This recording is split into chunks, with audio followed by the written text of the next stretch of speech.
The following message is brought to you by Balsamiq. Balsamiq have decided to support the SaaS District community by donating their sponsored airtime to some of our listeners. This episode is sponsored by Oditly, a digital platform for conducting audits and inspections and automating checklist-based process workflows. By using Oditly, you'll save man hours by digitizing the processes, compliance, audits, and inspections. You can then collaborate and share instant reports with the corrective action plan, while also digitizing repairs and maintenance. If you'd like to bring automation to inspection workflows, visit www.oditly.com. If you'd like to receive a promo code for a 90-day free trial of Balsamiq, or even just thank the folks at Balsamiq for supporting our community, visit balsamiq.com/go/SaaS-district today.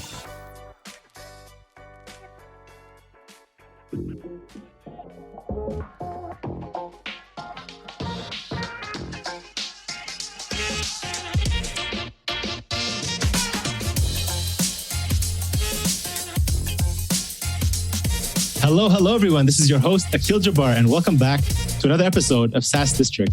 In today's episode, we actually have a special episode as part of our series, which we call Inside Balsamiq, which is a SaaS company we partnered with to run different podcast interviews with their entire team to understand how different departments work.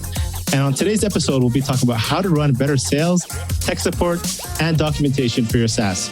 And on today's episode, we have our guests, Brandon Saricks and Liz Green from Balsamiq. Brandon has worked in customer-facing roles for his entire professional career. As a founding member of Balsamiq's tech support team and the support team co-lead, Brandon helped shape the policy and philosophy of Balsamiq support communications. Quick note, he also thinks he is funny, despite evidence to the contrary. So we'll find out today how funny you are. And then Liz Green has had a passion for software and tech since she was very young. While her studies were in marketing and advertising, she discovered her true calling was for software support 10 years ago. She joined Balsamiq in 2016 to help lead the Support and Olio team. And staying close to the customers and their journey brings her joy, but she's also comfortable wearing different hats. So welcome, Brandon, Liz. Super excited to have you on the SaaS District show today. Thank you so much. Thank you. Thank you. Awesome, guys. So I guess the first question will go with you, Liz. Let's go on the sales side. How does Balsamiq sales process looks like? What does it look like right now? And how do you track that and translate that back to overall performance of the company? Sure. So I think some of the listeners might be shocked that we don't have very heavy, sales oriented processes. A lot of our business really has been, word of mouth. We don't do sales the traditional way. So, I'm here with Brendan because we co-lead the support team. So it's really sales support. It's really answering any questions our customers have day to day. We do deal with a lot of resellers, software resellers that are purchasing on behalf of bigger companies. So a lot of that, it really is focused on the customer as an end user. We don't have like this separate process, for government entities. We do get those questions a lot, of course, but we've managed, to keep things going this way for 12 years now. So performance, we do track our financials. We have CFO Natalie, which I think you'll be talking to her too. So we do keep track of that, but we don't really, keep our eyes on any other metrics in terms of sales. So it sounds pretty simple, so to speak, but really ultimately we just want to do what's best for the customer. So every now and then, of course, we do have to come up with certain policies, but we try to shy away from having, too much policy in our business, so to speak. Yeah, so it's a little bit different. I know we had, spoke to Peldi on an interview a couple months ago, I think last year. If you guys listening in can check out that interview, who's the founder of Balsamiq. And he mentioned he's pretty happy with, very single digit growth, which is kind of different than a lot of, SaaS companies who are pushing hard for quarter over quarter. You have those high pressure quotas you have to hit. I'm assuming you guys don't have anything like that. It's just about customer success, making sure they're happy, making sure they're taken care of. Is that correct? Yeah, that's correct. No quotas. That I think just the thought of that makes me shudder a little bit. But yes, it's all about just, doing what's best for the customer. Wow. Love it. Okay. Awesome. Let's move to you, Brendan. So businesses, often forget that they're talking to humans as well, right? This is not, it's easy to hide behind the software, hide behind the code and let it do all the work, but these are humans behind it actually interacting with it. What does finding the human mean to you? I mean, I think that's the term you guys use. And what's needed for an organization to turn their support efforts into more human interaction and more valuable support? Yeah. So finding the human is, it's basically, it's our support philosophy. And, everyone has to have a cute name for their processes, and that's ours for support. And I think it boils down to the fact that support is just it's about connection. It's about connecting with your customers. It's about connecting with the issues they're having, and it's about remembering that outside of that email or outside of that phone call, that person has an entire life that they participate in every day, and there are factors in that life that could be influencing their communication with you, just like there are factors in your life that are influencing your communication with them. And it's really about recognizing that and helping the customer recognize that too. And that's I think that's the difficult thing. Like if you go to any user research or user or customer service conference, you're going to find someone who's got a presentation that's something like, your customers are people too, because we constantly have to be reminded of that. Because more often than not, we are at the receiving end of frustrated or, just upset people, because people don't usually reach out to you when they're happy, right? They're reaching out to you because they have a problem. And so we constantly have to remind ourselves, this is a person. And so we try, it's kind of why we try the human thing, because human feels more real. It feels more like, people is a descriptor for a generic group of humans, but human, it feels like this person has endured something in life, and something that helps us remind that we are human, they are human. It's this common denominator, and so yeah, our support is basically just is based around this idea that our customers are humans and we are humans, and we're just two humans who happen to meet. Because of some circumstance that we need to solve. And I don't know, just, when you have human interactions with your customers, it's much more vulnerable and real, and it just feels better. I don't know how else to describe it. So yeah, that is the finding the human aspect of our support. And it's kind of what we live by. Yeah, it sounds like just having that empathy for another person rather than letting the screen be that play. Just kind of curiosity, how many support tickets, whether it's calls, emails, messages come in, do you guys deal with on a daily basis? It depends. So tech support gets fewer, but they're usually longer tailed. There's a lot more research involved in that. Whereas I don't want to speak too much for Liz, but I think sales is more transactional. But on the support side, we'll do anywhere from probably 10 to 20 a day. Okay. Per person, depending on if something breaks, it's going to be higher. If things are fine, it's usually lower. It just kind of depends on the day. I don't want to know what it is for you, Liz. A little bit more. I mean, we do get phone calls too. We do a little bit more phone support than tech support. Alistair is another one of our tech supporters. We'll do a little bit of screen sharing as well. But yeah, maybe a little bit more than tech support, but it's because we do deal with software resellers. We get a lot of requests for quotes and estimates and that sort of thing. And then how much are you guys using? So you mentioned, obviously using empathy is kind of having more listening, understanding, and before, having a response, how much, automation do you guys use in your whole process of, responding? Do you have chatbots that just, nobody behind it, is just you have to keep clicking until you try to speak to somebody?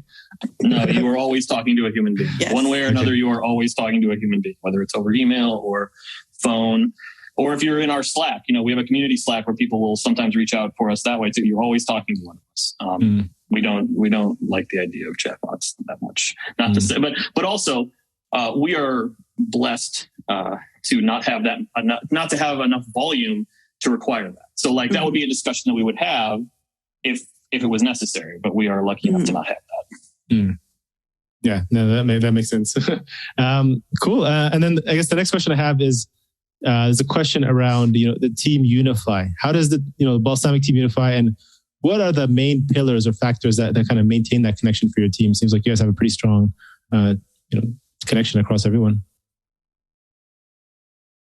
You want to take that one, Liz? Sure, I can start it. So yeah, when we talk about unifying was because, we mentioned tech support and sales support. So when I joined, we were different. We were separate teams. So even though we were doing support, there was a pretty, I don't want to say it's a thick wall, but there was kind of a wall in between the two teams. So we had separate meetings, we did things separately.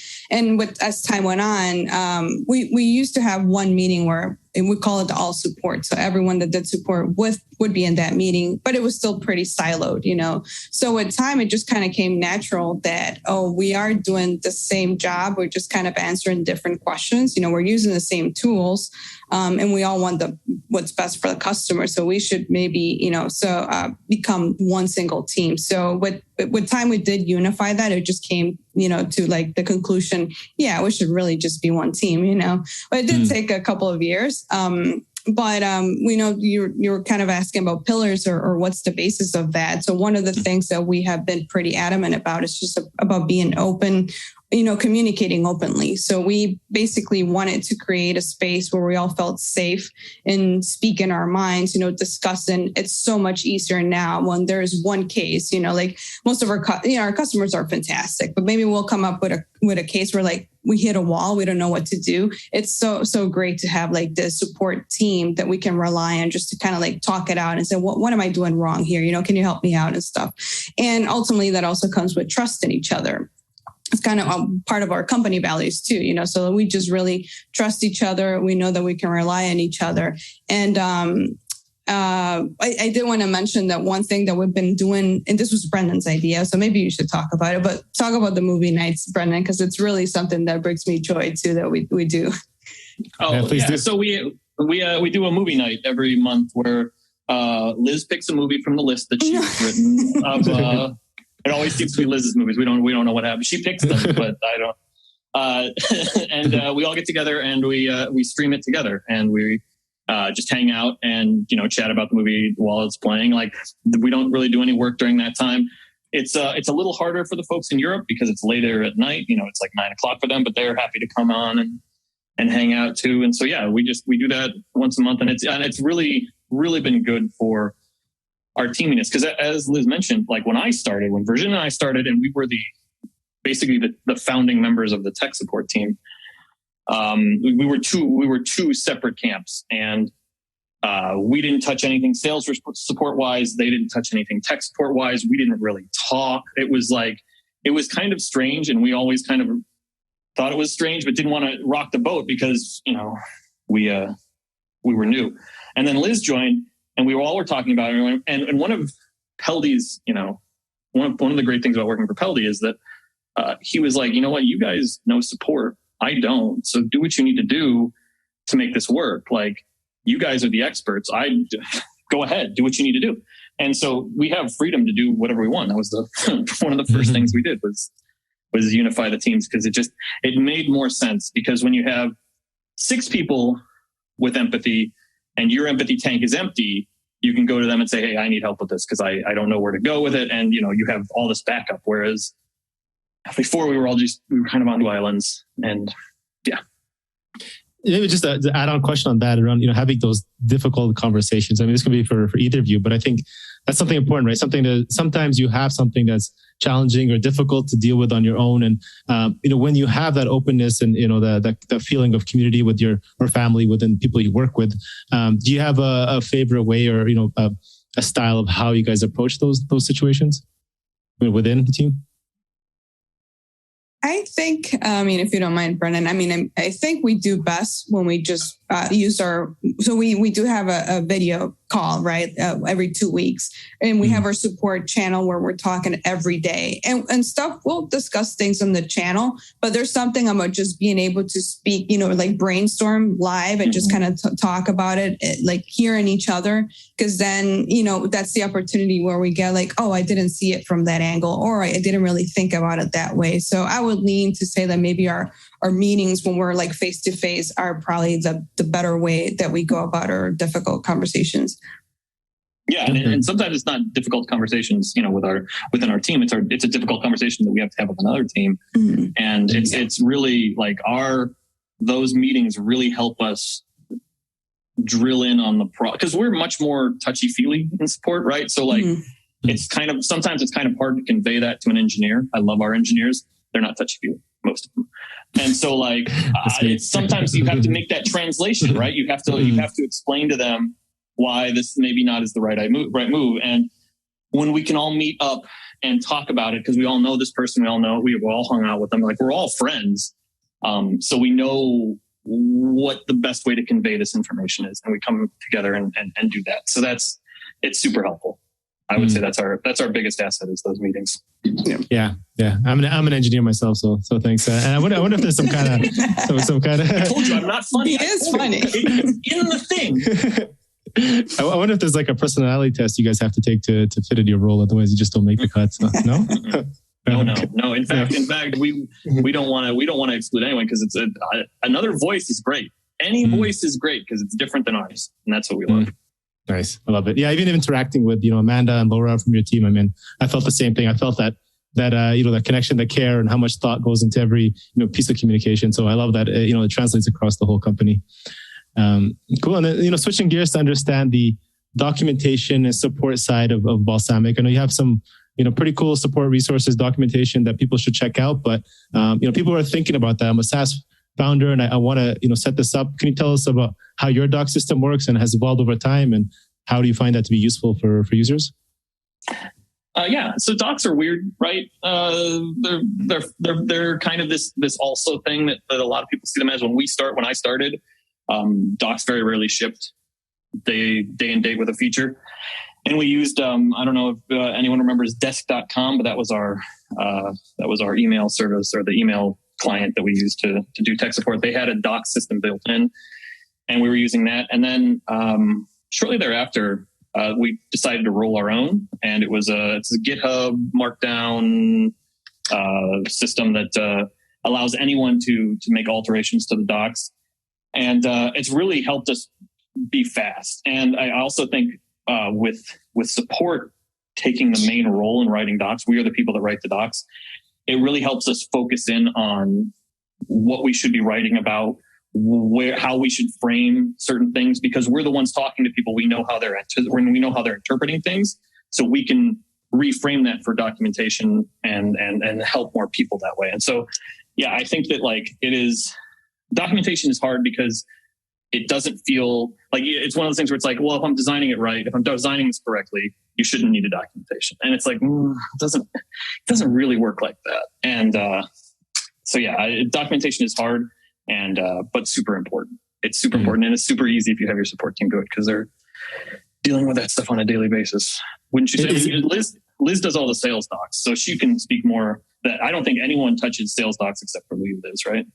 Yeah, for a while now. But yeah, same thing. When I joined, I think when I joined, that was kind of like in process, because I remember that Brendan kind of gave me a quick walkthrough on how to use, GitHub. And I actually luckily had just done a course on web development. It was really basic though. But anyway, I was pretty comfortable with that. So it was really nice to just jump in to that. And I'm kind of like the type of person that gets, I'm happy doing a couple different things. So I get my, my fix of like doing like very techie stuff when we write the docs, because I got to use GitHub and use Atom to edit all the text and stuff. But yeah, so right now I'm doing sales. If I need, some of the other guys to kind of help me out, they do, but we have a really nice process where we just kind of like, if one of us works on something and then another one's available, they'll just do a proofread and make sure that everything is right. So we like that as well. But the only thing that I wanted to add there is like having support kind of have ownership of the documentation has been really great for us, because we just have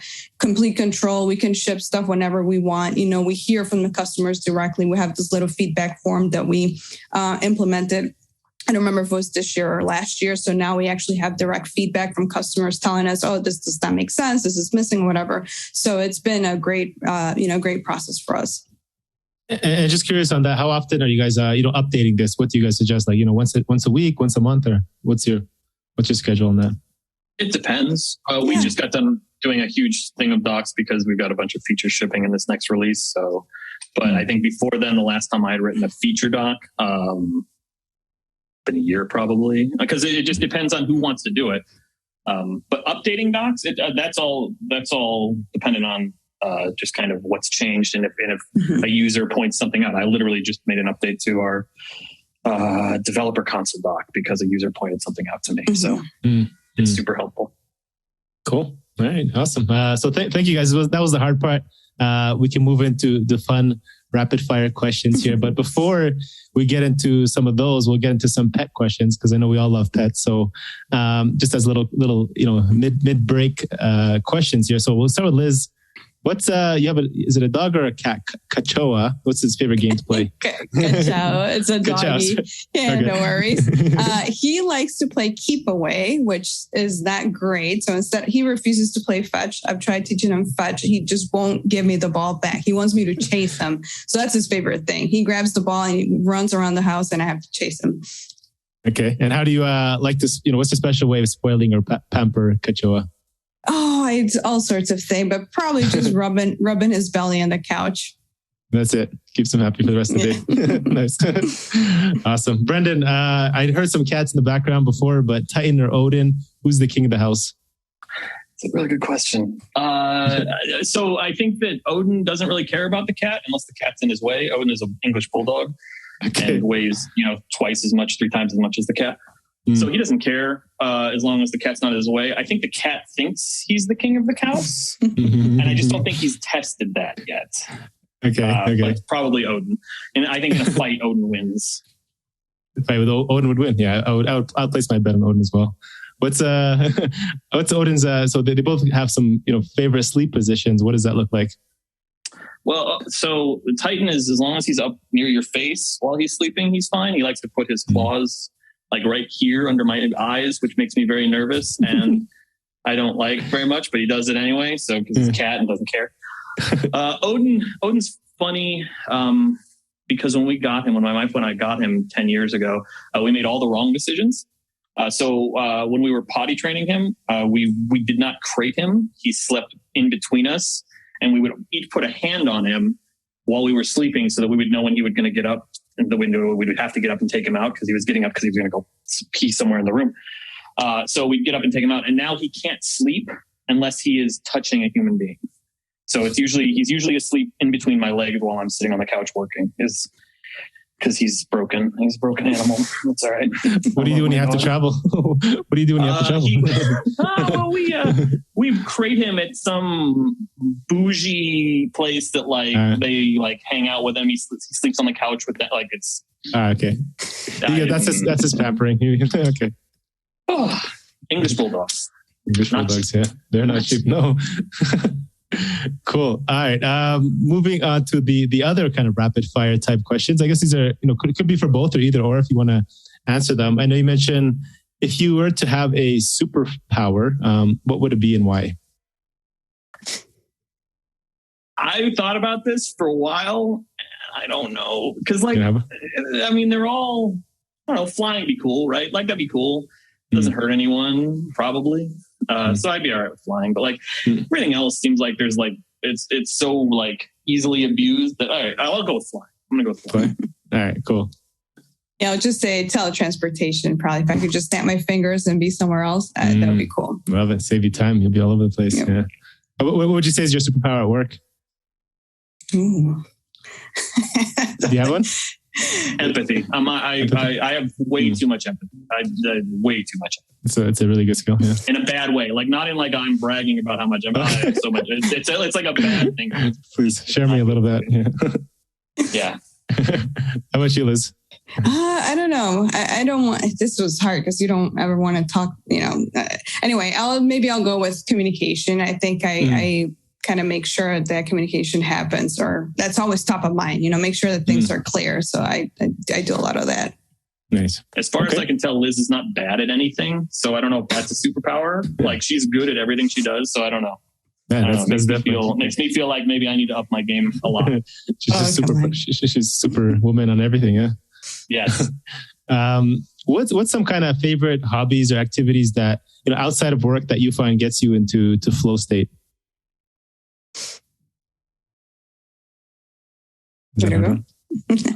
I play a lot of video games, but that feels like a real I do. I play a lot of video games, and yes, that I definitely get to a flow state with that. I also write occasionally, and that's not as much as I'd like to, but that also can get me into a flow state. Awesome. Yeah, I'm a DIYer, so I got into woodworking. I'm not good just yet, but I do enjoy the process. So I'll go with woodworking. Did you build that desk behind you yourself? Or? The top was actually, I reused, it was the top of a coffee table. I didn't want to throw it away. So I took it off and then I sanded it and stained it. So yes, I sort of made it, but not 100%. Nice. Well, good job. Cool. If somebody's looking to get into one of your role, right? To looking to hire, get hired onto Balsamiq into a similar role that one of you guys are doing. What's some maybe career path tips for people looking to get into there, or any skills that they should be looking to develop? You want to go first, Liz?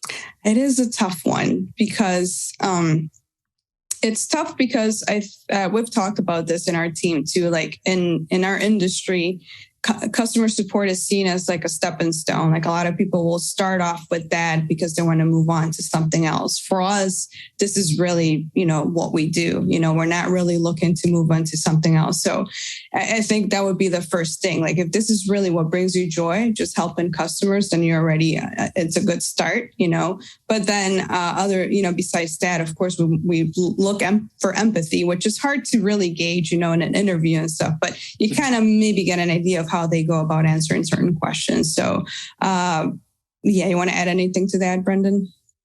No, I think empathy is the thing. You can be taught anything else. Like if you want to work, at AWS, like you can learn how AWS functions if you want to do support at AWS. But learning empathy is hard, much harder than learning anything else. So, yeah, if you have empathy, you can literally do anything in this space because that is what is important to support is empathy. So it's not really experience is not usually a big thing, right? Like getting experience at other call support centers or calls. Yeah, yes or no? I mean, experience certainly helps because then there's less of an onboarding process and less of a jarring transition. But when we have hired people, I've always said, if you have empathy, that's all I need. Because we can teach you everything. We can teach you how the app works. We can teach you how our systems work, everything like that. Empathy, I can't teach you. You have to bring that. So that's right. Yeah, if you're looking to get into support, and man, I hope you are, because support, like Liz said, is something that is kind of relegated to this entry level, get your foot in the door thing. And support is really hard. Good support is really hard, and it's not appreciated enough. So if you are good at support and you're worried that can't carry you, no, there are companies that will pay for good support. And and we are lucky enough to be at one, and there are plenty more. If you're good at support, there is a path forward there. Nice. Love it. So obviously Peldi, seems like it gives you guys a lot of, freedom to kind of manage your role, and you decide how hard you really want to work. At the end of the day, you take care of your customers, but at the end of the day, what motivates you to keep working hard and delivering on the promise and doing a good job at your job? I have a very cliche answer, so I'll let Liz go first. No, I didn't hear it now. I 100% believe in the butterfly effect. I 100% believe that. Yes, I do support for a wireframing company, right? I do support for Balsamiq, but I do believe that if I help someone smile, even if it's just for over an email, that is better for them and makes their day better, and maybe they'll go and make someone else's day better, and on and on. We've all had those moments where something bad happens and it cascades the whole day, right? Everything, it's just like a house of cards, just everything falls. Mm-hmm. So the reverse has got to be true. One good deed has to give another. And so that's what motivates me.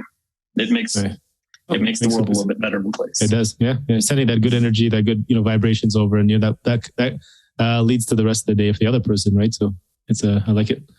How about you, Liz? Exactly.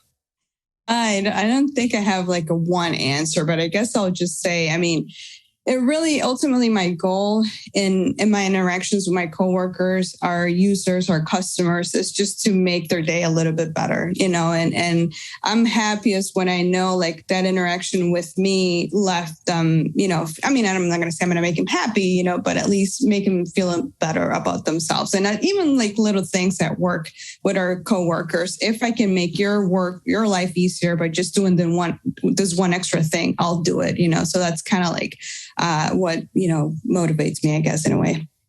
No, that's huge. I mean, like you said, right? The people who are coming to you are generally not happy. They're already upset about something. So if you can leave them coming out of there feeling, relieved and relaxed, I mean, that's a huge thing. I know myself, like something worse than getting on a call, like, it's my credit card company or whatever. And then they're like, they just don't solve them. Like, please just like take care of this. I don't want, you have to call back and, we'll call you back in 10 days or let's do this. I'm like, no, just solve this. And the ones who just take care of it and like, I'm so grateful and happy. You just made my day. So thank you guys for your hard work. I appreciate it. And so last question for both of you. What is it that you love the most about working at Balsamiq or just the company in general? I'm surrounded by good people. I'm surrounded by genuinely good, nice people. And I think that that's rare in a lot of tech companies. And so I think that for me is why I love it here. I genuinely like, I know that everyone's like, oh, well, don't call it family. Cause like, then there's like these other, that's problematic in some ways. And I wouldn't call it family, but I am genuinely friends with everyone that I work with. And I think that's super rare, especially for someone like me, who's an introvert and not great at making friends. So like, I don't know. I think that's really cool. For sure. I mean, it's a big +1 there, but really this is the best job that I've had. And it's because of the people, really, it comes from the, starting with Baldi, we mentioned him a couple of times already, but just the fact that he created this space where we can be ourselves by being ourselves, we're just helping this company, move on and helping our customers. Yes. It is a blast every day. Everyone is just fantastic. I mean, I know we kind of like build it up so much, but I've been here 5 years and I still feel the same. So it's gotta be true. Love it. Oh, that's awesome. I mean, that's the power of, Baldi, great leadership, great, personality and just such a caring person. And it shows, it reflects on the people he hires, on the product he builds and, how he interacts with customers. So kudos to him and do appreciate him to being in the space. So thank you guys. Anything else you guys want to add before we wrap this up? No, man, just thanks for having us on. Yeah, it was fun. Thank you so much. Thank you guys. Appreciate it. Jumping on the SaaS District show today. Cheers. Cheers. Thank you all for watching this episode and joining SaaS District today. Don't forget to like, subscribe, and hit the bell for future episodes where we interview top leaders in the SaaS industry. If you're a SaaS company looking to grow and unlock the true value of your business, get in touch with us at Horizon Capital, and myself or one of our consultants will provide a free assessment to help you get there and hit your goals.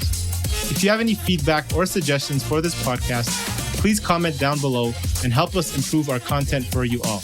Thanks again and see you on the next one.